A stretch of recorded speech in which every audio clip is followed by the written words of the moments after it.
Oke, baik. Assalamualaikum warahmatullahi wabarakatuh. Selamat pagi. Materi akuntansi keuangan hari ini yaitu mengelola kartu piutang. Jadi kita nanti akan membahas apa sih piutang. Piutang itu timbul sebabnya karena apa? Ya, jadi piutang itu nanti timbulnya itu dikarenakan terjadi transaksi penjualan secara kredit, yaitu transaksi penjualan barang dagangan secara kredit. Langsung saja ke materinya. Apa sih piutang dan apa hubungannya dengan penjualan? Silakan ditulis di buku besar kalian. Diawali dengan judul mengelola kartu piutang, dan silakan tulis soal ini, kerjakan sesuai dengan pikiran kalian masing-masing. Setelah kalian selesai menulis ini, silakan tulis penjelasan yang akan saya jelaskan. Oke, langsung saja. Pertama, pengertian piutang. Pengertian piutang itu adalah tagihan perusahaan terhadap pihak ketiga yang timbul karena adanya suatu transaksi. Ya.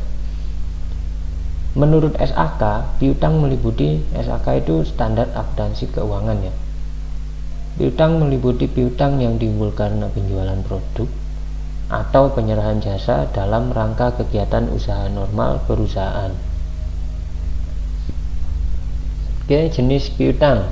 Piutang dikelompokkan menjadi 3 secara umum. Ada piutang dagang, piutang yang disebabkan oleh terjadinya penjualan kredit barang dagangan, dan piutang wesel. Piutang wesel ini piutang yang menggunakan surat dari yang dikeluarkan oleh bank atau notes receivable, dan piutang non dagang atau piutang di luar dagang, yaitu misalkan piutang jasa atau piutang lainnya. Tugas pokok dari bagian piutang yaitu mencatat transaksi keuangan yang mengakibatkan perubahan piutang pada setiap debitur seperti transaksi penjualan kredit dan lain-lainnya. Yang kedua, melakukan pengawasan terhadap ditaatinya syarat-syarat pembayaran, syarat-syarat EUM NP30, itu diingat-ingat. Melakukan pengawasan terhadap maksimum kredit yang diberikan. Ya. Berikutnya, pengelolaan kartu piutang. Pengelolaan kartu piutang, di sini ada beberapa tugas dari bagian kartu piutang. Tugas dari bagian kartu piutang yaitu kegiatannya secara periodik harus dapat menghasilkan A. Surat pernyataan piutang untuk dikirim kepada debitur, yang B. Daftar saldo piutang yang memuat informasi mengenai saldo piutang kepada tiap debitur pada tanggal tertentu, yang C. Daftar umur piutang yang memuat informasi mengenai piutang pada tiap debitur yang dikelompokkan berdasarkan usia piutang. Lanjut, berikutnya ada mutasi piutang. Ada beberapa pengurangan dan penambahan yang memengaruhi saldo piutang. Yang jelas, yang menambah saldo piutang yaitu pertama, penjualan kredit. Dokumennya dinamakan faktur penjualan, biasa disingkat dengan FPJ. Mutasinya menambah piutang. Yang kedua, ada nota kredit atau nota debit. Nota kredit identik dengan retur penjualan atau pembelian untuk debit. Kita bahas yang piutang. Piutang berarti nggak usah bahas yang pembelian ya, penjualannya saja. Jadi retur penjualan. Dokumennya namanya nota kredit, disingkat NK. Mutasinya min atau mengurangi saldo piutang. Selain nota kredit, ada namanya memo kredit. Ini MM singkatannya, memorial, untuk transaksi retur penjualan. Mutasinya mengurangi saldo piutang. Yang keempat, ada transaksi penghapusan piutang. Jadi piutangnya dihapus, dinamakan dokumennya BM atau bukti memorial. Mutasinya mengurangi piutang. Yang kelima, ada transaksi penerimaan kas dari piutang. Ini pelunasan ya, pelunasan piutang oleh debitur, yaitu dokumennya BKM, bukti kas masuk. Mutasinya min atau mengurangi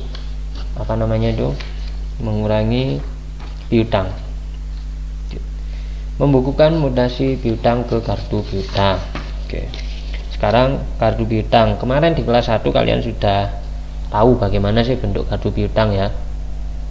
Setelah ini kita langsung praktek saja dengan transaksi-transaksi yang ada di contoh soal berikut ini. Ya. PT Migas Jaya melakukan transaksi sebagai berikut pada tahun 2019 ya. Oke, kita kerjakan bersama-sama.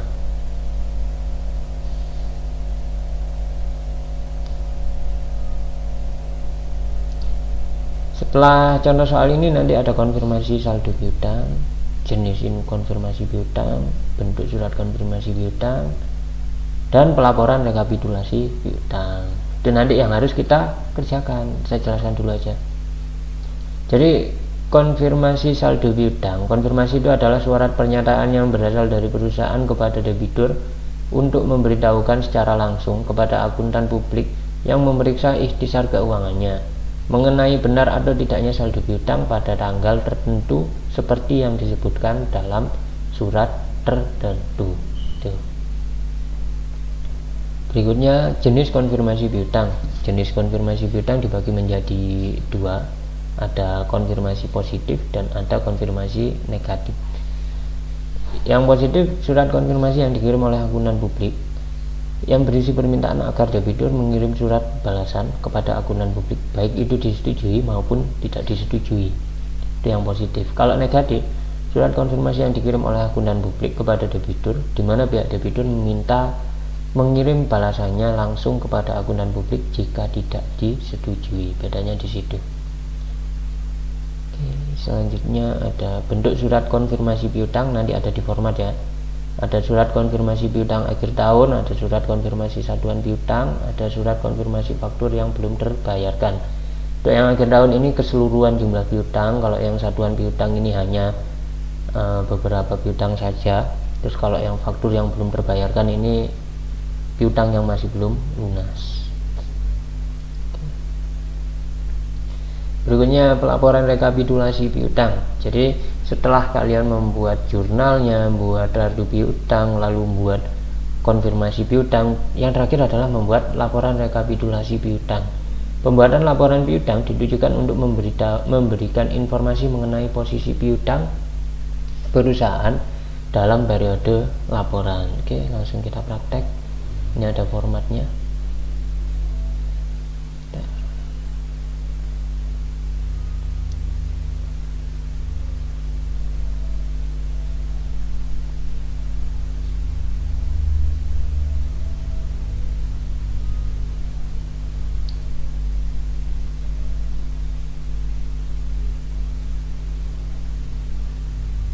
Ya, kita mulai dari jurnalnya dulu. Seperti biasa, jangan lupa dikasih judul ya di atas.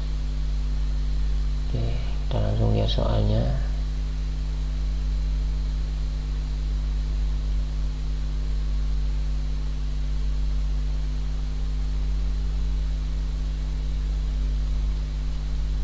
Soalnya ini, oke, ini. PT Migas Jaya melakukan transaksi sebagai berikut pada tahun 2019 Februari ya. Berarti kita kasih judulnya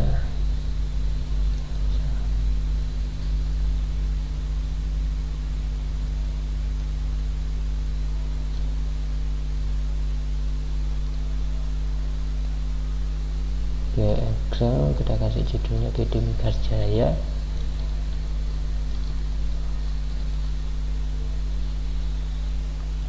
jurnal umum per Februari 2019.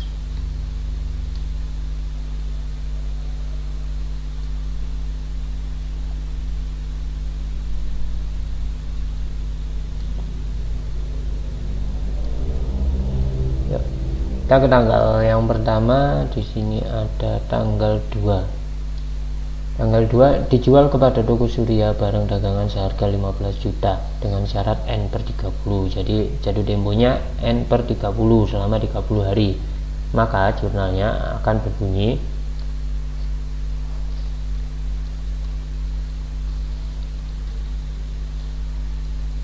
untuk di debitnya piutang bertambah piutangnya namanya piutang dagang. Di kreditnya kita isikan dengan penjualan barang dagangan.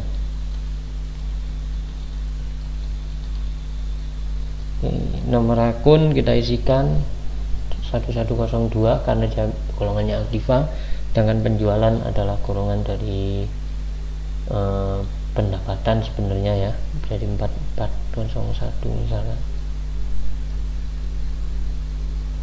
Nah, debitnya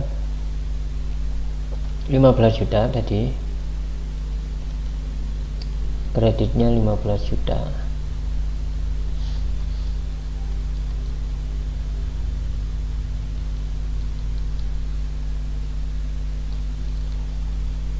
Oke, lanjut transaksi yang kedua. Di sini ada transaksi dijual dengan syarat N/30, jadi jatuh tempo N/30 lagi. Barang dagangan seharga 7.500.000 kepada toko Fajar. 7.500.000 ya. Kita kasih tanggalnya tanggal 5, sama seperti di atas, jurnalnya, nomornya juga sama, namun jumlahnya 7.500.000. Oke, lanjut.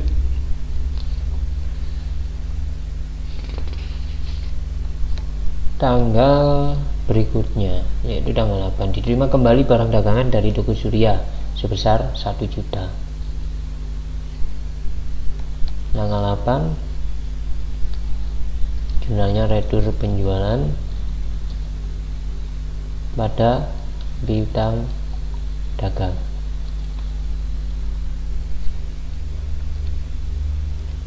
Untuk retur kita kasih nomor 4402, piutang 1102.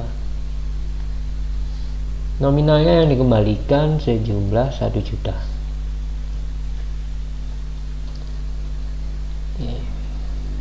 Ya, untuk tugas kalian silahkan lanjutkan contoh soal ini mulai tanggal 10 sampai tanggal 30 ya.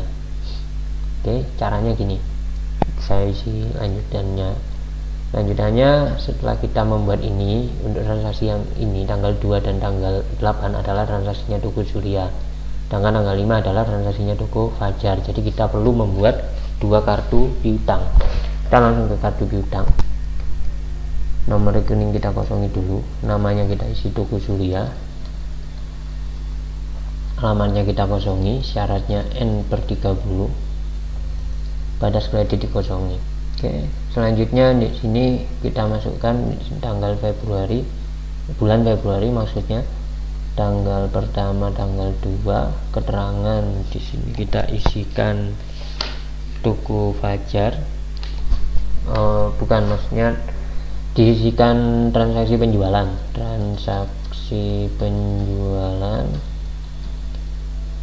refnya JU karena diambil dari jurnal umum. Nah, mutasinya kita lihat piutangnya ada di sebelah mana.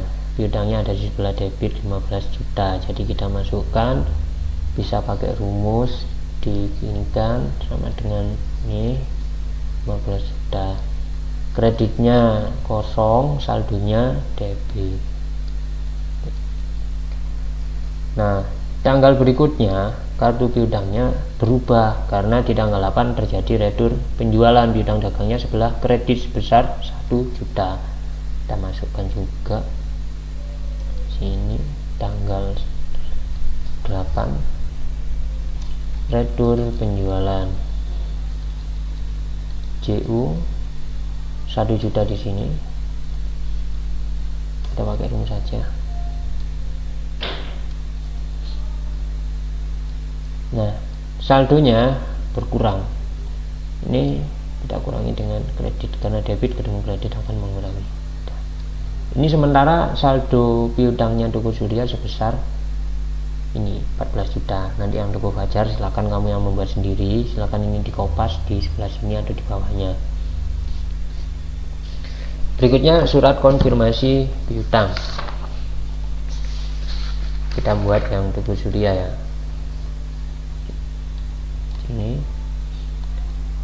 Ini ada surat konfirmasi piutang akhir bulan atau akhir tahun. Jadi ini persis seperti yang ada di kartu piutang, nggak berbeda. Jadi kita copy aja.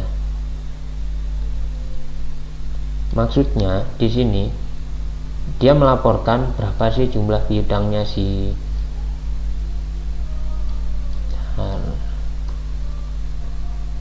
berapa jumlah piutangnya si Toko Surya ini.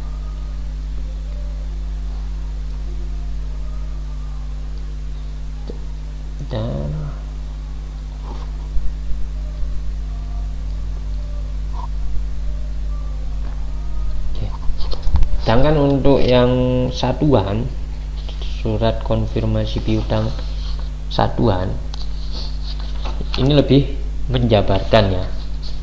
Oh, ini kebalik, ini harusnya di sini. Yang ini harusnya namanya surat konfirmasi satuan piutang. Satuan piutang ini menjabarkan satu persatu transaksi yang terjadi di Toko Surya, piutang yang terjadi di Toko Surya. Si satuan piutang. Oke, sedangkan untuk yang tahunan itu diisikan yang saldonya saja. Konfirmasi piutang tahunan hanya diisi saldonya saja. Jadi 14 juta ini yang kita masukkan ke sini. Februari tanggal 2, tanggalnya pakai tanggal yang terakhir yaitu tanggal 8. Perangan saldo ref kosong, langsung di saldonya 14 juta. Tuh. Jangan lupa di sini diisikan PT kita Migas Jaya. Ini kepada yang terhormat Toko Surya. Jangan lupa.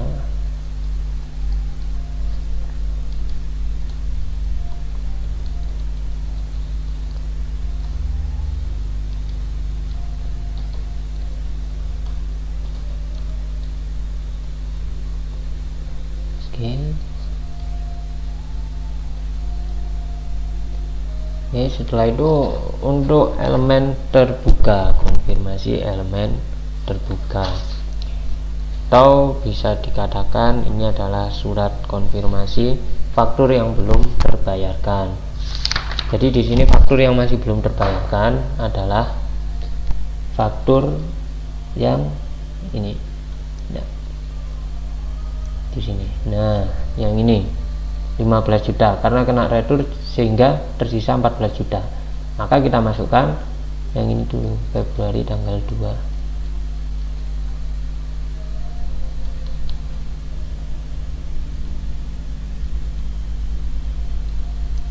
Jumlah bayarnya yang harus dibayar adalah 14 juta.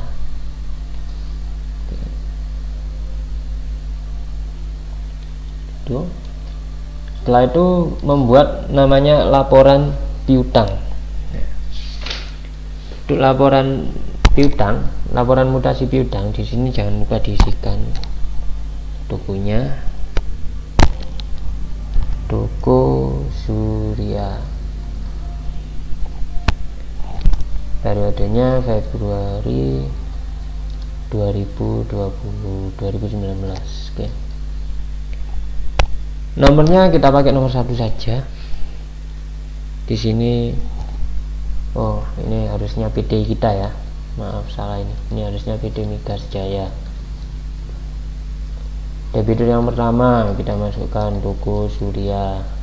Saldo awalnya 15 juta ya. Saldo awal 15 juta. Oke, terdapat mutasi 1 juta karena ada retur sehingga saldonya tersisa 14 juta. Oke, jadi gini. Oke. Jadi tugas kalian silakan kerjakan dan lanjutkan transaksi selanjutnya, dan isi dari jurnal kartu piutang, konfirmasi piutang, hingga ke laporan piutang. Untuk tugas kreativitasnya saya next dulu aja karena ini sudah siang. Oke, kurang lebihnya begitu. Jika ada yang ditanyakan silakan di forum Google Class. Assalamualaikum warahmatullahi wabarakatuh.